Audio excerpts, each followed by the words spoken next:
앞서 시간에 우리는 그 성경과 은유에서 구약의 은유를 말씀드렸고, 또 구약의 은유의 가장 핵심적인 그런 은유는 여호와는 나의 목자신이라는 이 한 구절이라고 말씀을 드렸습니다. 그러니까 구약에서 우리는 얼마나 하나님의 말씀을 은유적으로 드러냈는가 하는 것을 보았고, 결론은 성경도 은유다 라고 하는 점이었습니다. 아니, 은유적으로 표현함으로써 보다 더 하나님의 말씀이 은혜롭고 감동적이다 라고 하는 것을 말씀드렸습니다. 그럼 이제 이 시간에는 신약의 은유, 신약에는 은유가 어떻게 드러나고 있는가를 말씀드리고자 합니다. 저는 이 신약의 은유에서 키워드가 무엇일까? 이렇게 말한다면 이렇게 말씀드리겠습니다. 바로 마태복음 13장에 있는 그 신약의 은유는 한마디로 이렇게 표현하고 싶습니다. 예수님이 천국 복음을 전하면서 비유로 말씀을 하십니다. 그런데 비유로 말씀하시는 이유를 이렇게 말합니다. 비유가 아니면 말씀하지 아니하시다, 이렇게 표현하고 있습니다. 예수님은 비유가 아니면 말씀하지 아니하시다, 이 한마디가 바로 신약의 은유를 대표하는 키워드라고 저는 보고 있습니다. 그래서 이 신약의 은유에서 저는 예수 그리스도의 은유를 중심해서 말씀을 나누고자 하는 것입니다. 자, 초월적인 신을 믿는 종교는 신으로부터 계시나 현현, 인간으로부터는 초월이라는 건너뛰임, 즉 메타포가 필수적이라고 했습니다. 이질적인 두 세계의 만남은 이 건너뛰임의 메타포, 소위 오버와 캐리, 건너뛰임의 은유가 아니면 만날 수 없기 때문이라고도 얘기했습니다. 그런데 이 인간이 헤아릴 수 없는 이 하늘의 비밀을 지상에 전하는 이 천기누설의 복음을 정말 신묘한 은유의 어법으로 전하자 그 말씀이 정말 생명의 빛이 되어서 이 절망의 어둠에서 신음하는 이 땅의 영혼들을 살리는 기적의 역사를 이뤄낸 대사건, 그게 바로 신약의 사복음서가 아니겠습니까? 그리고 이 신약의 사복음서를 주도한 인물이 바로 예수 그리스도입니다. 그런데 이 예수 그리스도가 어떻게 정말 이 천국 복음을 지상에 전하는 이런 천기누설의 대역사를 이루었을까요? 그것이 바로 예수 그리스도가 이 말씀을 전하는데 은유적 어법을 통해서 그 절정을 이루고 있다고 하는 사실입니다. 자, 더욱 놀라운 것은 그는 스스로 은유적 어법을 사용했을 뿐만 아니라 스스로 은유를 통해서 복음을 선포했을 뿐만 아니라 왜 복음이 비유로, 다시 말하면 은유로 전해져야 하는가 하는 이 종교에서 은유의 어법이 필수적임을 밝히는 은유학자였다, 이렇게 말할 수도 있습니다. 그만큼 은유에 대한 그는 인식을 했고 은유의 필요성을 알고 계셨습니다. 자, 그래서 이 마태복음 13장을 보면 이 천국 복음을 전하기 위해서 하나님의 아들로 이 땅에 온 예수 그리스도가 복음 선포의 방법을 이렇게 기록하고 있습니다. 그 마태복음 13장 이 34절 이 34절을 보면 이렇게 되어 있습니다. 예수께서 이 모든 것을 무리에게 비유로 말씀하시고 비유가 아니면 아무것도 말씀하지 아니하셨으니 이는 선지자로 말씀하신 바 내가 입을 열어 비유로 말하고 창세부터 감추인 것들을 드러내리라 함을 이루려 하심이라. 비유가 아니면 아무것도 말씀하지 아니하셨으니 그리고 내가 입을 열어 비유로 말하고 창세부터 감추인 것을 드러내리라 함을 이루려 하심이라. 자, 우리는 종교에서 은유의 어법을 말하면 은유라고 하는 것은 그 수사학자들이나 문학자들이 어떤 경전의 언어들을 보고 또는 문학작품들을 보고 연구하고 주장하는 그런 것들이고 또 은유 이렇게 말하면 그것은 그런 정통신학 이런 데서 언급할 것이 아닌 어떤 그 제3자적 견해로 그렇게 오해하는 경우가 많이 있습니다. 아니 그렇게 있어 왔습니다.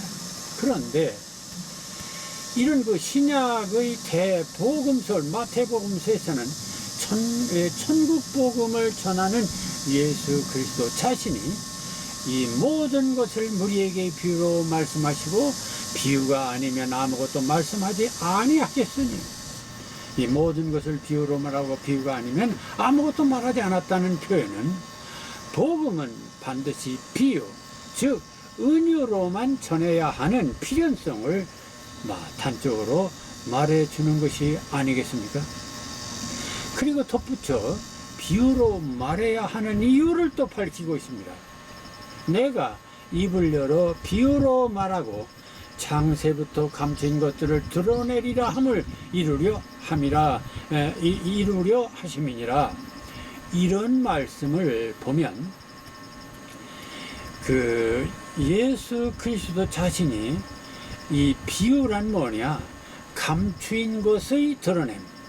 불가시의 세계를 가시의 세계로, 천상의 세계를, 천국의 비밀을 인간이 헤아릴 수 있는, 그리고 인간에게 보여줄 수 있는, 인간이 알 수 있는 이런 것들로 전해야 하는데 그러기 위해서는 비유를 사용할 수밖에 없다는 것이고, 그래서 이 불가시의 세계를 가시의 세계로 인간이 헤아릴 수 없는 천국의 비밀을 인간에게 보여주려면 인간이 알고 있는 어떤 기지의 것들로 예를 들어 보여주는 비유의 어법이 필수적임을 이미 인지하고 있었으며, 그래서 이 모든 것을 비유로 말하고 비유가 아니면 말하지 아니하였다고 말씀한 것입니다.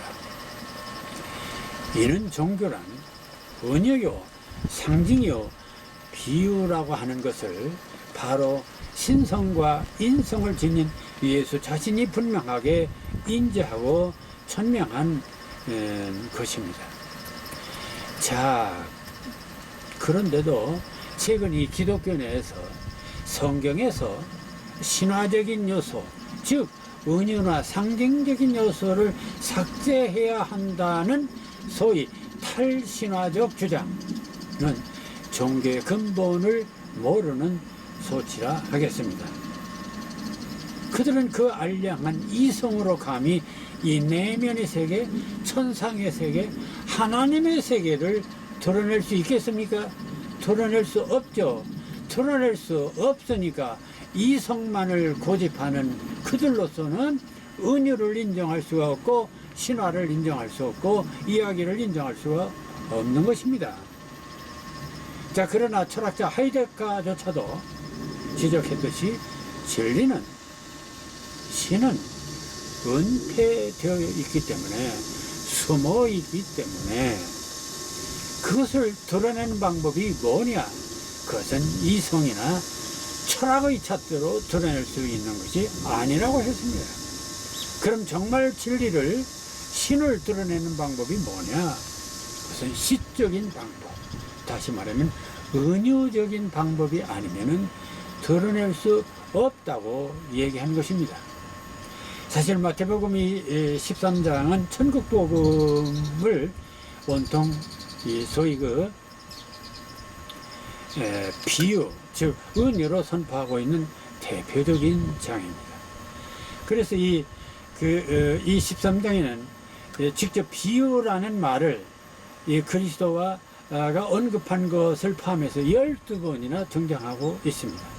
천국에 관한 내용을 모두 이 비유라는 은유의 형식으로 설교하는데, 우리가 저는 씨 뿌리는 비유, 좋은 씨를 제밭에 뿌린 비유, 또는 겨자씨 비유, 누룩의 비유, 또는 보화의 비유, 진주 비유, 물고기와 그물 비유, 이런 등등의 7가지 비유도 그 속에 들어 있습니다.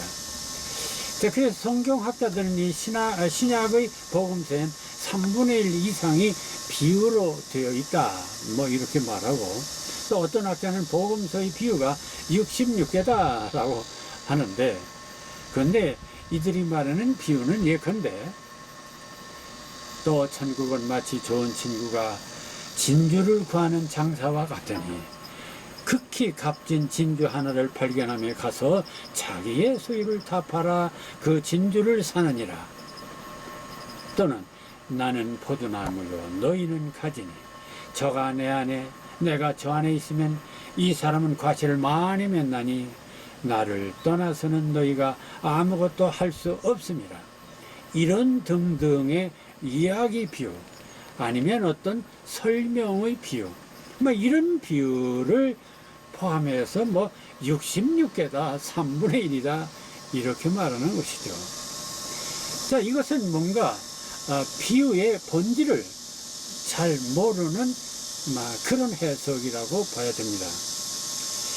자, 인용한 문장과 같이 어떤 인물과 사건이 있는 이야기 비유 또는 설명적인 산문의 비유만을 그것은 계산한 것 뿐인데요. 그러나 비유의 방법에는 이처럼 소설적인 이야기식 비유만 있는 것이 아니라 단어와 단어 사이 또는 원 의미를 생략한 상징적인 것도 있고요. 그래서 이 단어나 단어를 비교하는 구절식 또는 시적인 비유도 있는 것입니다. 예컨대 마음이니 죄니 하는 단어가 있습니다. 마음, 죄.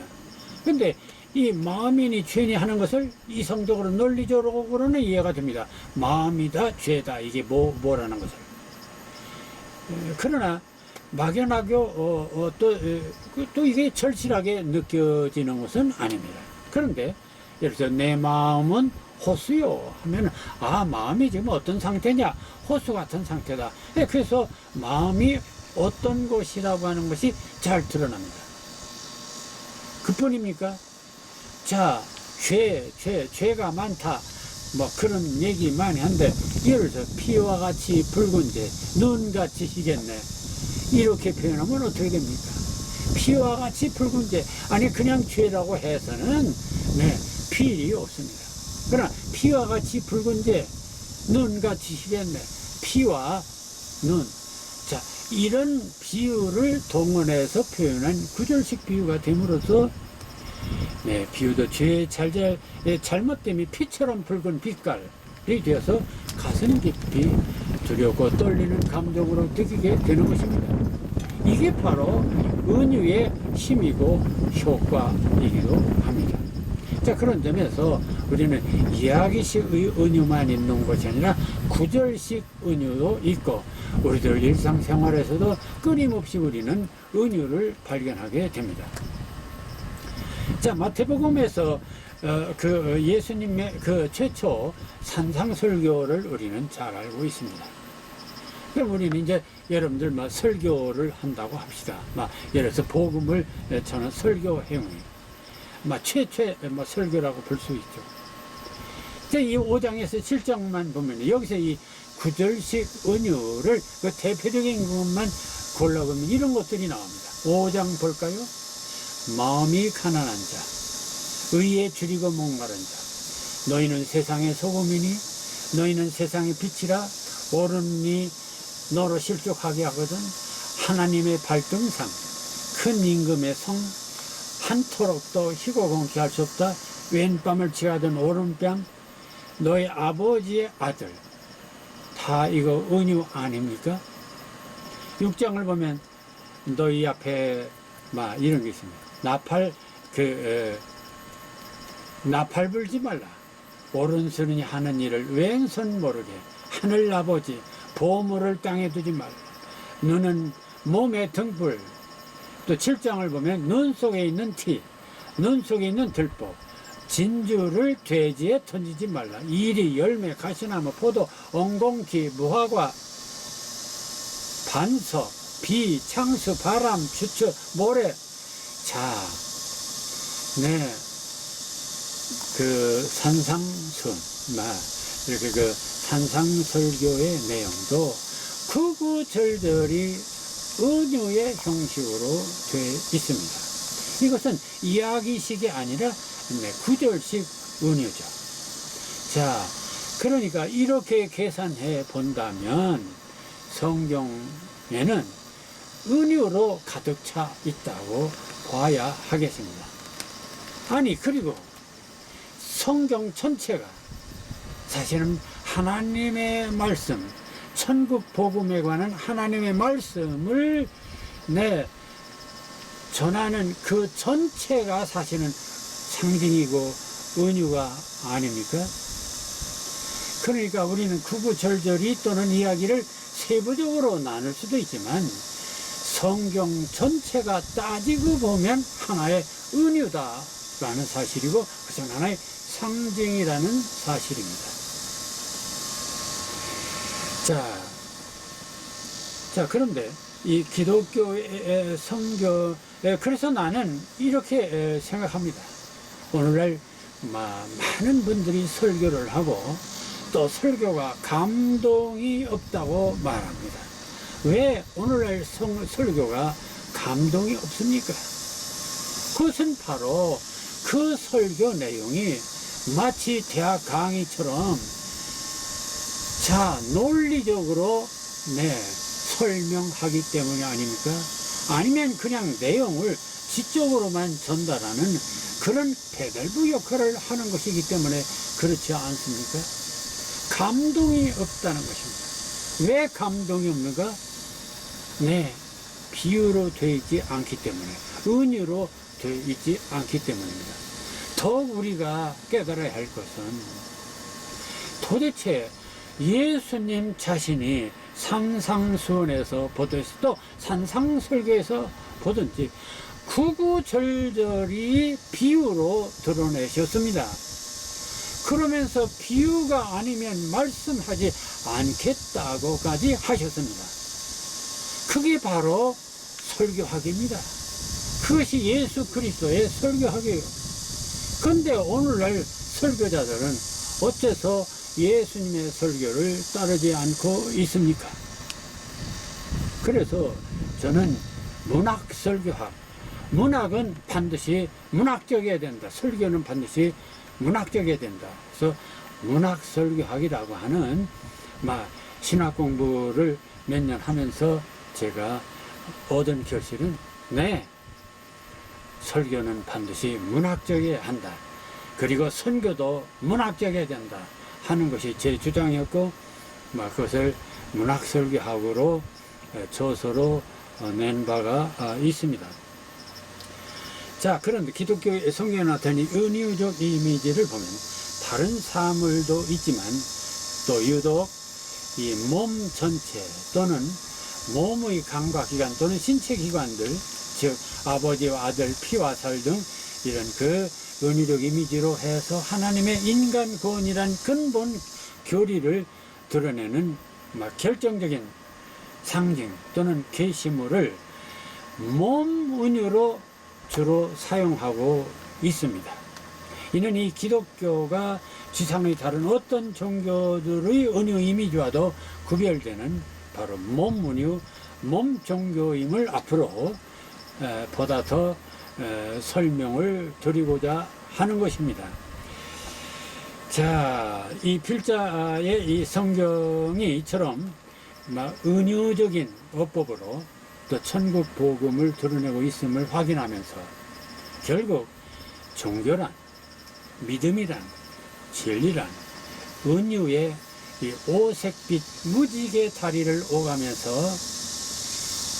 하나님과 진리와 만나는 것이 아니겠는가. 그리고 하나님과 진리와 소통하는 것이 아니겠는가. 그래서 마침내 천국에 들어가는 것이 아닌가. 그래서 마침내 내 영혼의 자유로움을 얻게 되고 하나님과 동행하는 그런 삶을 살면서 거듭나는 것이 아닐까. 그런 생각을 하면서 은유의 나라, 이런 제목으로 이렇게 시를 하나 써봤습니다. 주여, 창세부터 감추인 당신의 나라, 은유의 푸르른 강물을 건너 바람소리, 별빛 소리 듣게 하시고 저 아슬한 하늘 끝에 맴도는 당신의 쩌렁한 음성도 듣게 하소서.